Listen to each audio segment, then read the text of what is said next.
What's going on, guys? Rob A here, and today we're taking a look at Mega Bloks Call of Duty Collector construction sets, this time the Battle Tank. The set has 528 pieces and retails for about $55. You get 3 micro action figures in this set, and as you can see, it is an old-fashioned tank, which I'm actually quite partial to. I really do enjoy these kind of more vintage-looking vehicles. I'm a big fan of the the modern warfare stuff and all that as well. But this like classic stuff really just speaks to me. So you can see it's very nice, olive green, and then we just flip on the back here. You can see the superposable micro action figures here. You get 3 of them and a bunch of authentic accessories, 19 in total: shovels, picks, guns, and just various bits and bobs of gear. And here you can just see kind of the a couple of the little play features, like the guy sitting in the driver's area, and a little set up tent that actually rolls up onto the back of the tank, which looks pretty neat. And then just some various pictures kind of showing off the model in all of its glory. So very, very cool. I'm excited to have it. I'm even more excited to build it. So I'm going to go ahead and do that, and I will see you guys in just a moment. Alright, ladies and gents, here we have our battle tank, and it is based on the M4 Sherman tank from World War II. And as you can see, we'll get into this in just a moment, but it's such a nice model. But we'll get into that in just a moment. We'll take a look at the micro action figures first, and we'll start off with the most plain of the 3 gentlemen you get with the set. He's got his little rifle and bayonet, and just basically comes with one color leggings and boots. Just a brown top with these nice kind of suspenders sort of things, where he's got his little pouches and stuff attached to that. But yeah, I mean, he's fine. A nice basic figure. Nice little just army dude just to have. But yeah, those of you unfamiliar, he's got the universal joints in the shoulders, universal joints in the elbows, with the swivel and swivel wrist, ball jointed head, swiveling waist, ball jointed hips, and knee bends. So that's your micro action figures from Mega Bloks, which are actually really, really nice and cool to have a whole bunch of. But so there is your first guy, and he just can hang out over here. Next up, we have this dude. He's got a little kind of submachine gun here. I can't remember the name of it. I do apologize, but it's actually quite nice, and you can see it's got a shoulder strap on it as well, which is pretty neat. It's just a little rubber bit that's actually used elsewhere in the model. We'll get into those later, but it's actually very nice two-tone plastic, and looks really good. So you get that, and this guy is basically the same, but he's got the green top, dark gray kind of harness, I guess we'd call it, the brown belt, the same color legs, but he does have printing on his helmet. You can kind of see it there. A little off-center, but it's quite alright. So there's guy number 2. This is the third guy, and he's the driver for the tank. And you can see he's got the goggles on his helmet. Really nice. He's got the dark brown top. He's actually got black hands, so he's got gloved hands. He's got 2 pouches because he's special, and he's also got the kind of extra waistcoat piece as well, and painted boots, which is kind of it's not that big a deal that I'm aware of, but he's the only one in the set that actually has them, and he's got a little shotgun here. So very, very nice, those micro action figures. You also get a little chunk of scenery in this set, a little piece of battleground, and it's fine. It's very basic, but it's actually nice to get a little kind of window here, like a busted out window. And there's not really much to be said about this, but I really like these little brick pieces that are kind of rounded off at the corners. They really do add a lot of life to the sets, and I think they do a very nice job of that. But yeah, it's just basic. You can, use it for cover or whatever, just bombed out little shelter there. But on to the tank itself. And here we go. We'll just roll it on into view. So here is the M4 Sherman Tank. And it is looking super snazzy.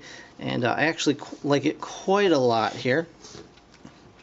So I'll kind of just bring this down. I'll close the hatch and let you guys see it from all angles. I think they did a really nice job of kind of capturing the shape of the tank, even down to the little machine gun that's mounted in the front here. This kind of makes it look like it's another kind of cannon barrel, but it's meant to be a machine gun. I do apologize for my yawning. It's been a long day, but they really did a nice job with the curve of the tank. And the front end, I think they got down pretty well. I do like that the barrel is not a prefab, solid piece like it was on the desert tank, or what was it? Yeah, on the previous the previous tank from this series was just one piece. I like how this is actually these little barrel pieces all plugged end to end. So that's really nice. If they needed a larger caliber, they can always just use these instead. But it looks really good. And you can see on the back of the tank where they even have some supplies tucked up back here, tied down, which looks really, really cool. And I'm quite a big fan. So the tank can actually be utilized to fit all of your figures in here, which I was kind of surprised at. But first up, you can see, well, obviously the wheels, the treads, I should say, do roll very nicely. They have all the wheels in here, and even the main gear for the treads is up in the front. And I think that's a really fantastic little attention to detail. The front end here does open up. You can see there's room enough for one little driver. There's supposed to be room in there for two, for someone to mount to man this gun here. But I totally understand why they went with just the one-seater, and I think it works just fine. You can still fit all three of these guys in the tank at once and have it all closed up. So that's pretty impressive in itself. So you just get your little tank driver, just get him back there into the seat, just tuck his little feet in there, get his hands at the controls, and there you go. You've got your tank driver ready to go. I guess this is supposed to be his little vision port, but he really can't see out of that. It would have been nice if they just added something maybe down here. I don't know. But anyway, you can also just carefully lift this piece up and off. They changed the kind of connector port for the tank turret now. So it's got this little like ridge, and it goes in here, but it doesn't go in. It goes in solidly, like you can press it down and then, it's not going to fall out.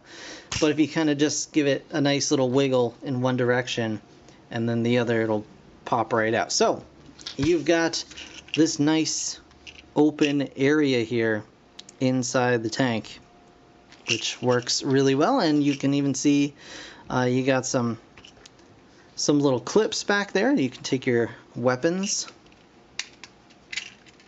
Whoop. Alright, we'll leave those. We'll actually pull this stuff off for the moment. We'll leave that aside, because I will just knock it off anyway. So yeah, get one clipped in there. And we'll grab the other. Whoop. There you go. So you got those both in. Now we can grab our guy with the machine gun here. We'll just tuck it around his back, make it a little easier. Squidge his legs up. It is a bit, you know, a little tight for this guy, but he does fit in there just fine. So there he is, just chilling out. And then this guy can come over here, and we can pull this up and over, and that opens up the tank turret. And we can just pop him down in here, and then close the hatch. And you can see his little feet dangling down there, but you can just come on over here and pop it right back in, and it works just fine. The I may have nope, the guns are in there just fine. The way that it works does give enough clearance for the weapons and everything that are in there, so it works really nicely. Now the last thing I wanted to show you guys, it has to do with all these little supplies that are kind of kept just on the back of the tank here. You can see they are kind of strapped down by the same little rubber pieces that are used on the gun. These things are strapped down, so you just want to go ahead and well, we'll just pop the the only kind of problem here is that you pop this up and it really wants to take these pieces with it just because they stick so nicely in here, which is, you know, a good problem to have. But you can just kind of pull this out and just pop this off and just leave it like that. Just kind of get it out of the way. You can, of course, you know, you could either pop the rubber off, but I don't want to do that too much because I don't want to weaken the rubber and have it snap at some point. Because it is very thin, obviously. But the other thing you do is also like pull these bits out of the top. But I think for now I'm just going to leave them in and just kind of tuck them either down here like so and just leave that, because it really doesn't get in the way. But once you have all of that stuff off, and we'll just put it right to the side for the moment, I can show you guys there is in here the actual engine for the tank. So really nice little detail that I was honestly not expecting when I put it together. But it was really cool to see that they had you do that. And this thing is like super solidly built, like really solid, and I'm very pleased with it. So that just folds over just like so. And then what you do is get your little green fabric here, and you've got these little poles. So you want to take these two holes, slip them over these little gray hooks here, just like so. Yeah, this one wants to pop off because it does have the little rubber attached to it as well, but it's alright, it'll work for right now. And we take our sandbags, we set up our sandbags here, and we just use those to steady the poles. There you go. Now you have a little little shelter area set up where you can grab your barrel of, I don't know, water, probably, like clean water, and then you've got this chest which has all kinds of little goodies in it, binoculars and canteens and flashlights and things like that. So backpacks, you know, all the usual stuff that you get with these sets. But you can have that just like so, and that's really so very cool. I'm so pleasantly surprised with this set. And I'm so very happy with it. Like I said, I'm a big fan of these kind of like World War II era sets, because honestly they build like straight up model kits. You know, the detail is so nicely captured with the bricks, and it's not a bunch of prefab pieces. Mega Bloks has really figured out how to make the right pieces in the right shapes to use in many different things to get, you know, using the same shapes to get many different vehicles out of it, while still maintaining, like, you know, usable bricks that you could use for other sets of your own design. But this is a super cool set. I'm really, really pleased with it. Like I said, the Harrier Jet is probably like one of my favorite sets out of all of these Mega Bloks sets, and this one honestly is right up there too. Like, this wave that's just come out is really, really blowing me away. I'm very, very pleased with it. Very last thing, you do get to spill stuff everywhere. We'll just bring this down real quick. You do get a shovel, which is on the other side here. Last but not least, you get a shovel here, and you also get a nice two-tone pickaxe. So that's very cool. I love where they're going with these. I definitely want to see more of these World War II style. I would love to see some Vietnam style, you know, army equipment, tanks and things like that. I think that would be fantastic. But in the meantime, I am so happy with what Mega Bloks is putting out, and I'm really, really loving not only the build, but the display quality of these sets. So that is going to do it for this review, guys. I want to thank you so very much for watching. As always, be sure to leave a like if you enjoyed this review, if you found it helpful or amusing or anything. I don't really know. If you enjoyed it, leave a like. It really does help me out. And, of course, subscribe if you want to see more. I do have more Mega Bloks coming up real soon, so stay tuned for that. In the meantime, check out my channel if you haven't already. You may find something you didn't know you loved there. And in the meantime, thanks again for watching, guys. I'll see you in the next one. Bye for now.